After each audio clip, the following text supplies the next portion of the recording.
আসসালামু আলাইকুম। শেখদি আব্দুল্লাহ মোল্লা school and college কর্তৃক আয়োজিত অনলাইন ক্লাসে নবম ও দশম শ্রেণীর বিজ্ঞান বিভাগের শিক্ষার্থীদের জানাই স্বাগত। আমি মোহাম্মদ ফজবির হোসেন সরকার, সহকারী শিক্ষক, পদার্থবিজ্ঞান। আমি আজ তোমাদের যে অধ্যায়টি নিয়ে আলোচনা করব সেটি পদার্থবিজ্ঞানের একটি গুরুত্বপূর্ণ অংশ। অধ্যায় হচ্ছে অধ্যায় 10, স্থির তড়িৎ। প্রিয় শিক্ষার্থীবৃন্দ, তড়িৎ বা ইলেকট্রিসিটি সম্পর্কে আমরা সবাই মোটামুটি ধারণা আছি। আমাদের বাসায় বা ঘরবাড়িতে দেখা যায় এখন বিদ্যুৎ ছাড়া চলেই না। ফ্যান চলে, ইলেকট্রিসিটি দরকার। টেলিভিশন দেখো, ইলেকট্রিসিটি দরকার। ফ্রিজ চলে, ইলেকট্রিসিটি দরকার। যা হোক, এখন এই ইলেকট্রিসিটির একটা অংশ হচ্ছে স্থির তড়িৎ। আমরা আজকে সে বিষয়টা নিয়ে আলোচনা করব। স্থির তড়িৎ এই অধ্যায়টি পড়াতে গেলে আমাদের সর্বপ্রথম যে বিষয়টি সম্পর্কে জানতে হবে তা হচ্ছে আধান কি। আধান আমরা জানি যে কোনো বস্তুই কি দিয়ে তৈরি হয়, ওই বস্তুর ছোট ছোট অণু দিয়ে তৈরি হয়। আর অণু তৈরি হয় কিছু পরমাণু দিয়ে। একটি পরমাণুর ভিতরে কি থাকে আমরা একটু লক্ষ্য করি।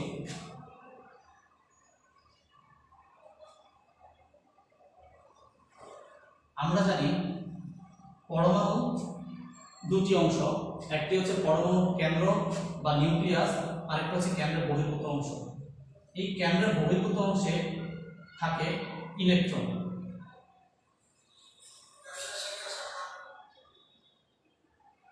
আর কেন্দ্রের ভিতরে থাকে তা হচ্ছে প্রোটন ও নিউট্রন।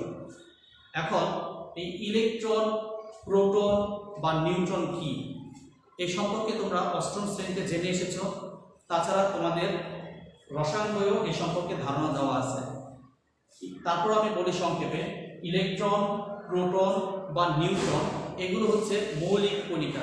যে কোনো বস্তু তৈরির মৌলিক কণিকা হচ্ছে, মূল মৌলিক কণিকা হচ্ছে তিনটি। তা হচ্ছে ইলেকট্রন, প্রোটন, নিউট্রন। এখন এই ইলেকট্রন, প্রোটন, নিউট্রন এগুলোকে যদি আমি আলাদাভাবে আইডেন্টিফিকেশন করতে যাই, যদি বলি ইলেকট্রন কি মৌলিক কণিকা, প্রোটন কি মৌলিক কণিকা, নিউট্রন কি মৌলিক কণিকা, তাহলে এগুলোকে আলাদাভাবে আইডেন্টিফিকেশন করা যাচ্ছে না। তাহলে আলাদাভাবে আইডেন্টিফিকেশন করতে হলে যদি আমরা এটাকে এভাবে বলি, ইলেকট্রন কি, ইলেকট্রন হচ্ছে এক ধরনের মৌলিক কণিকা যা ঋণাত্মক চার্জযুক্ত। প্রোটন কি, এক ধরনের মৌলিক কণিকা যা ধনাত্মক চার্জযুক্ত। নিউট্রন কি, তাও এক ধরনের মৌলিক কণিকা যা চার্জ নিরপেক্ষ। তাহলে দেখতেছি যে ইলেকট্রন, প্রোটন এবং নিউট্রন এই তিনটি হচ্ছে মৌলিক কণিকা, কিন্তু তাদের বৈশিষ্ট্য কি, একটি হচ্ছে ধনাত্মক চার্জযুক্ত, একটি হচ্ছে ঋণাত্মক চার্জযুক্ত, আরেকটি চার্জ নিরপেক্ষ বা কোনো চার্জ নেই। তাহলে ইলেকট্রন, প্রোটন এবং নিউট্রন এই তিনটি কিন্তু আমরা চার্জ দ্বারা আইডেন্টিফিকেশন করতে পারতেছি। তাহলে মৌলিক কণিকার একটি মূল বৈশিষ্ট্য হচ্ছে চার্জ বা আধান। তাহলে আধান কি এই সংজ্ঞাটা যদি আমরা বলতে চাই, তাহলে আমরা এভাবে বলতে পারি, পদার্থ সৃষ্টিকারী মৌলিক কণিকার মৌলিক ও বৈশিষ্ট্যপূর্ণ ধর্মই হচ্ছে আধান। অর্থাৎ পদার্থ সৃষ্টিকারী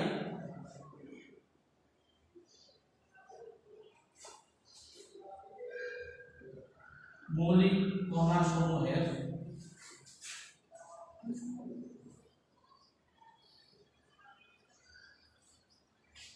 মৌলিক ও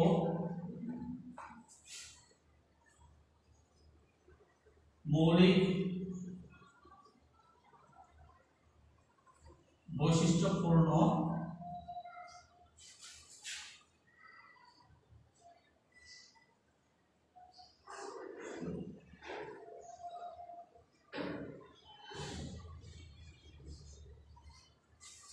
তাহলে দেখো প্রিয় শিক্ষার্থীবৃন্দ, আমি লিখলাম পদার্থ সৃষ্টিকারী মৌলিক কণাসমূহের মৌলিক ও মৌলিক বৈশিষ্ট্যই হচ্ছে আধান। তাহলে আধান কি, আধান হচ্ছে পদার্থ সৃষ্টিকারী মৌলিক কণিকা বা কণাসমূহের মৌলিক ও মৌলিক বৈশিষ্ট্য। এখন প্রিয় শিক্ষার্থীবৃন্দ, আমরা একটু এটার দিকে তাকালে আমরা কি দেখতে পাই? এগুলো হচ্ছে ইলেকট্রন।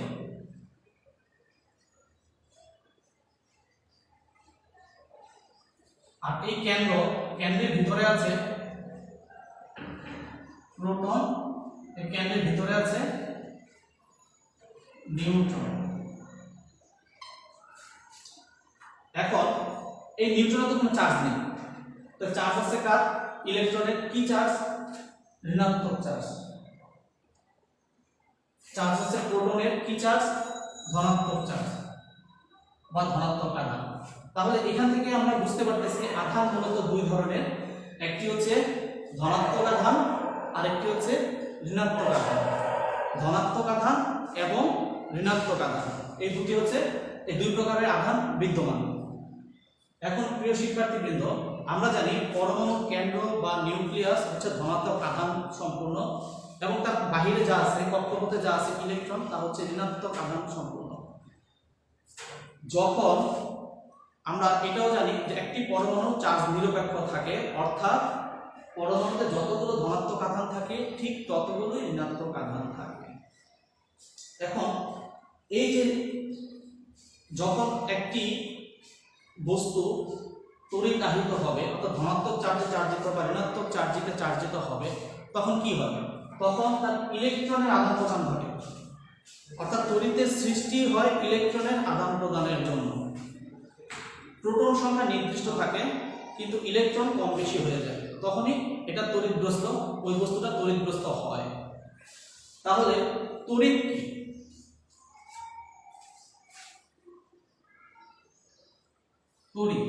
তড়িৎকে আমরা এভাবে ডিফাইন করতে পারি, সেটা হচ্ছে স্থিতি বা গতিসম্পন্ন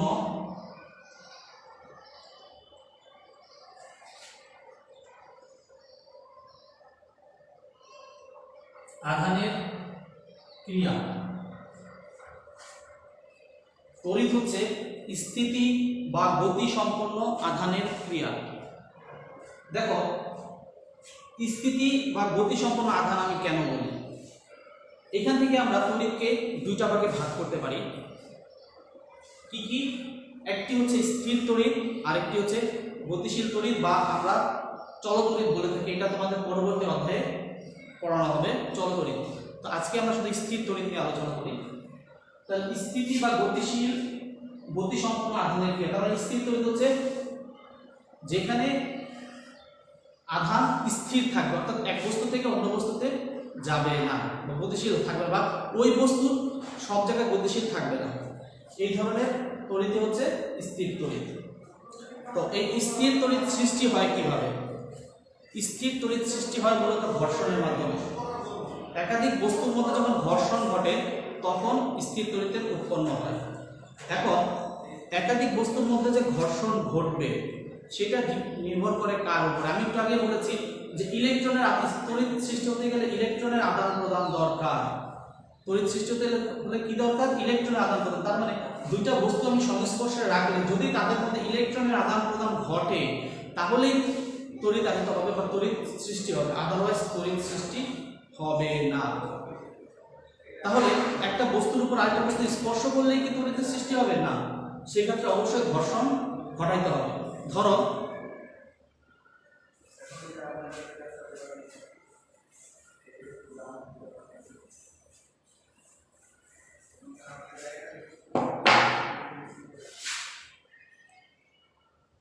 এটা একটা কাচদণ্ড,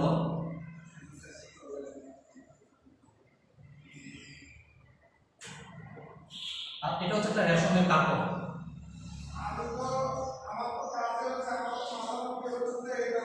এটা একটা কাচদণ্ড এবং এটা একটা রেশমের কাপড়।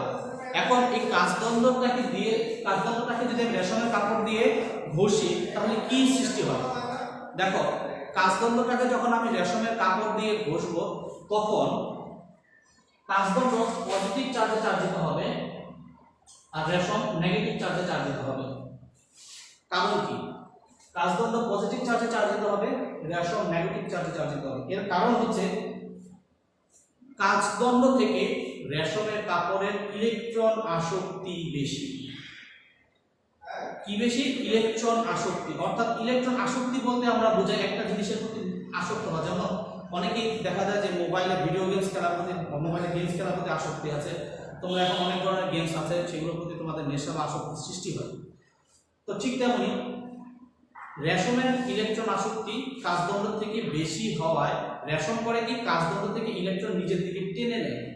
এখন আমরা একটু আগে বলেছি যে যে কোনো একটা পদার্থই তড়িৎ নিরপেক্ষ, অর্থাৎ কাজদণ্ডটা ঘষার আগে যেরকম ছিল একটা নিরপেক্ষ অবস্থায় ছিল, যখন তাকে রেশম দিয়ে ঘষা হলো তখন কিছু পরিমাণ ইলেকট্রন কাজদণ্ড থেকে রেশমে চলে গেল। ফলে কি হলো, কাজদণ্ডে ইলেকট্রনের ঘাটতি সৃষ্টি হয়েছে, ফলে সেখানে প্রোটনের পরিমাণ বৃদ্ধি পাওয়ার ফলে সেটা ধনাত্মক চার্জে চার্জিত হয়ে গেল।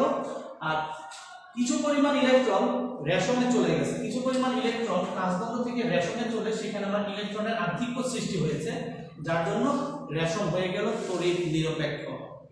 ঠিক তেমনি আমরা যদি চিন্তা করি একটা ইবোনাইট দণ্ড,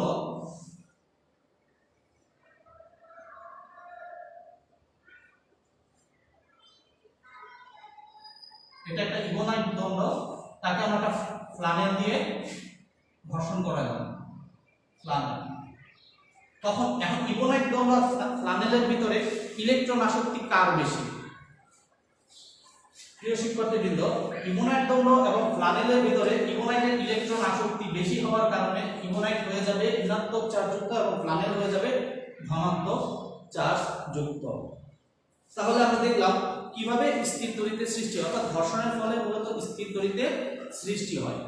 এই ঘর্ষণ না ঘটালে স্থির তড়িতের সৃষ্টি হবে না। অনেক সময় আমরা এই পরীক্ষাটি করতে পারি, একটি চিরুনি দিয়ে মাথা আমরা আচ্ছাদনের পরে ওই চিরুনিটাকে যদি ছোট ছোট কাগজের টুকরো উপরে রাখা যায়, তখন দেখা যাবে সেটা ছোট ছোট কাগজের টুকরাকে আকর্ষণ করছে, অথচ মাথা আচ্ছাদনের আগে কিন্তু এই কাজটি ঘটতো না। তাহলে আমি যখন চুলের সাথে চিরুনিটা সংঘর্ষ ঘটাইলাম বা ঘর্ষণ ঘটাইলাম, তখন সেখানে আমার স্থির তড়িৎ সৃষ্টি হয়েছে, যার জন্য ছোট ছোট কাগজের টুকরাকে আকর্ষণ করে। তবে এই স্থির তড়িৎ কিন্তু খুব ক্ষণস্থায়ী, খুব বেশি ক্ষণ কাজ করে না। কোনো কিছু দ্বারা স্পর্শ করালে এই তড়িৎটা নষ্ট হয়ে যাওয়ার সম্ভাবনা থাকে। তো যাই হোক, আমরা এখন যে বিষয়টা তাহলে তোমরা বুঝতে পারতেছো আধান কি এবং আধান কয় প্রকার, কি কি, এবং কোন একটা বস্তুতে আধান সৃষ্টির কারণটা কি, সেটা তোমরা হয়তো এতক্ষণ বুঝতে পারছো। এখন আমরা যে বিষয়টা নিয়ে আলোচনা করব সেটা হচ্ছে তড়িৎ আবেশ।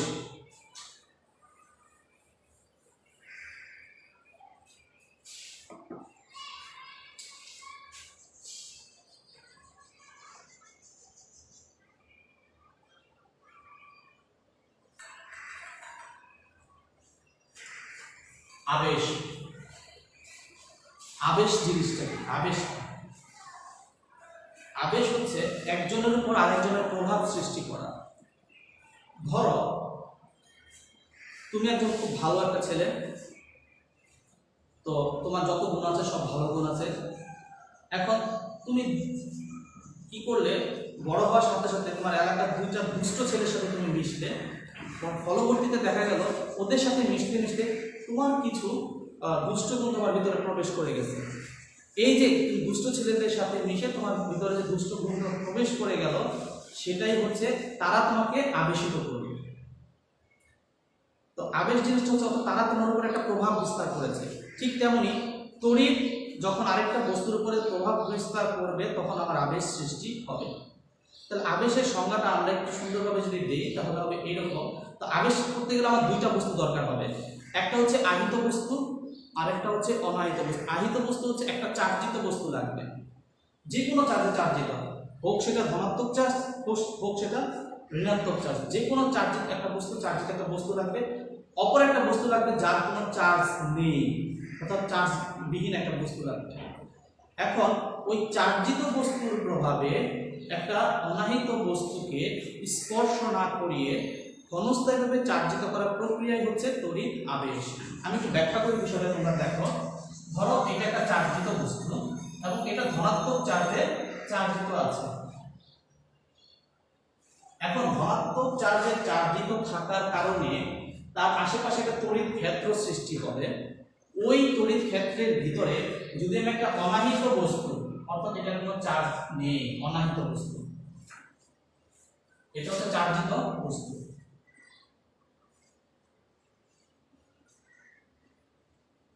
আর এটা হচ্ছে অনাহিত বস্তু।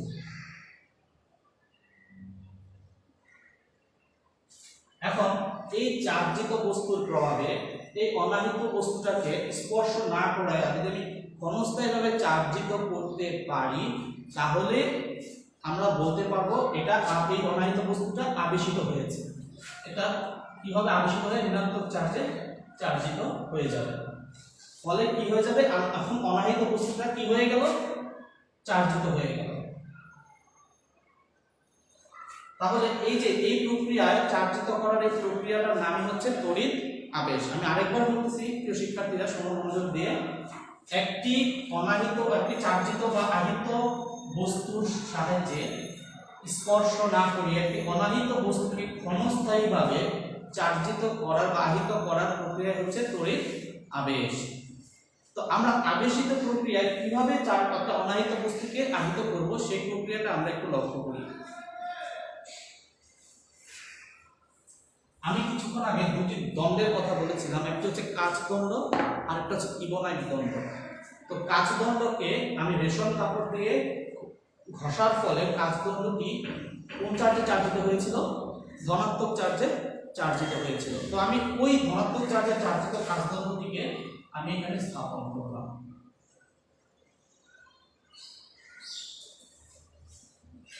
পরবর্তীতে এটা আমার কি চার্জে চার্জিত? ধনাত্মক চার্জে চার্জিত। ফলে এই কাচদণ্ডের আশেপাশে একটা তড়িৎ ক্ষেত্র সৃষ্টি হয়েছে। এখন এই তড়িৎ ক্ষেত্রে আমি একটি অনাহিত বস্তুকে স্থাপন করি। অনাহিত বস্তু বলতে এখানে বোঝাচ্ছে এই বস্তুটার ভিতরে, এই অনাহিত এই বস্তুর ভিতরে ইলেকট্রন এবং প্রোটনের সংখ্যা সমান। ইলেকট্রন এবং প্রোটনের সংখ্যা কি? সমান। তাহলে দেখো, ইলেকট্রন আর প্রোটনের সংখ্যা সমান থাকার কারণে আমরা এটা বলছি অনাহিত বস্তু। এখন এটা আমার ধনাত্মক চার্জে চার্জিত, আর এটার ভিতরে আমার যতগুলো ইলেকট্রন আছে ঠিক ততগুলোই প্রোটন আছে। যতগুলো ইলেকট্রন আছে ঠিক ততগুলোই প্রোটন আছে। তাহলে এখন কি হবে? এখান থেকে আমি অন্য কোনো ইলেকট্রন বা প্রোটন আনতে পারবো না, যা ছিল তাই এটা ভিতরেই আছে। এখন এটা ধনাত্মক হওয়ার কারণে সে কি করবে? তার এই প্রান্তে আমরা একটা জানি, সেটা হচ্ছে চার্জ কি করে?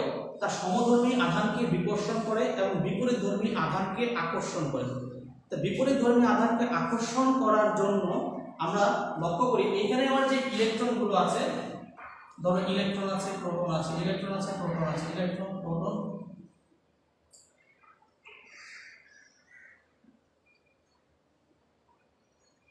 যত সংখ্যক ইলেকট্রন তত সংখ্যক প্রোটন। এখন এই ইলেকট্রন বা ঋণাত্মক চার্জগুলোকে সে করবে কি? আকর্ষণ করবে। আকর্ষণ করলে কি হবে? এই নেগেটিভ গুলো এই প্রান্তে, অর্থাৎ আমি একটা প্রান্ত ধরি, এই প্রান্ত আর বি প্রান্ত, এই নেগেটিভ চার্জগুলো কি হবে? এই প্রান্তে এসে জমা হয়ে যাবে।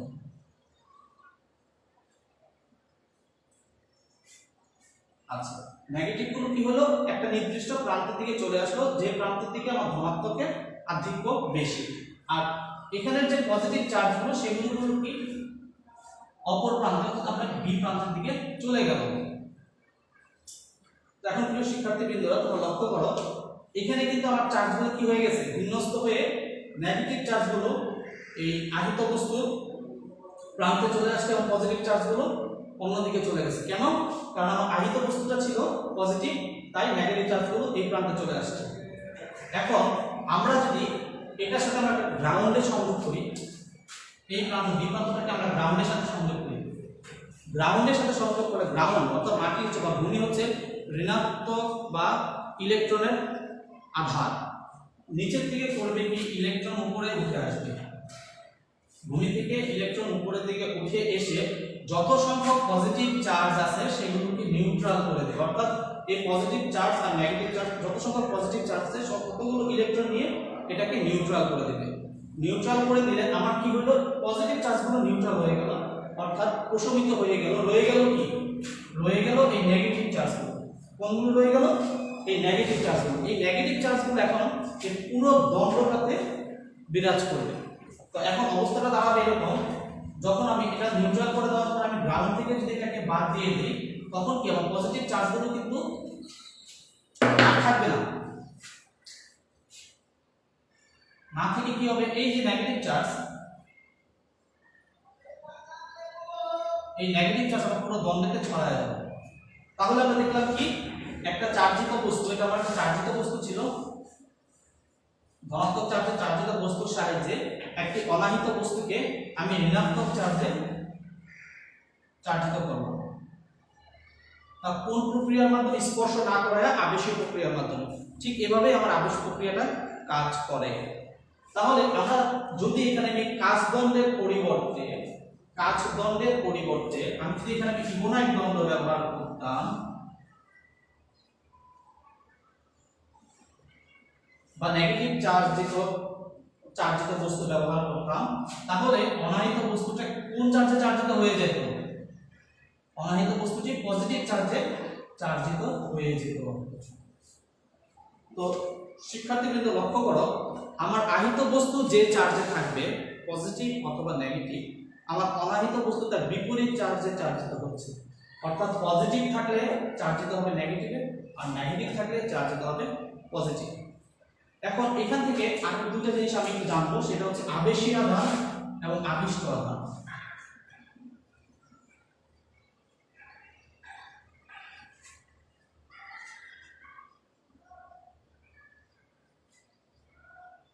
এই দুটো টপিক সম্পর্কে আমরা জানি, আবেশী আধান কি আর আবিষ্ট আধান কি। আবেশী আধান যারা আবেশের সৃষ্টি করে, অর্থাৎ এখানে আবেশী আধান হচ্ছে ওই সকল বস্তুর আধান যেটা নাকি তোমার চার্জিত বস্তুতে বিদ্যমান থাকে। অর্থাৎ চার্জিত, আমরা এখানে আবেশ প্রক্রিয়ায় দুটি বস্তুর কথা চিন্তা করেছি, একটা হচ্ছে চার্জিত বস্তু, একটা হচ্ছে অনাহিত বস্তু। তো আহিত বা চার্জিত বস্তুর আধানগুলো এখানে আমার আবেশী আধান, আর তার প্রভাবে যে অনাহিত বস্তুটা যে ক্ষণস্থায়ীভাবে আহিত হইল, ওই বস্তুর আধানগুলোকে বলা হবে আবিষ্ট আধান। তার মানে আমার এখানে এই আধানগুলো হচ্ছে আবেশী আধান,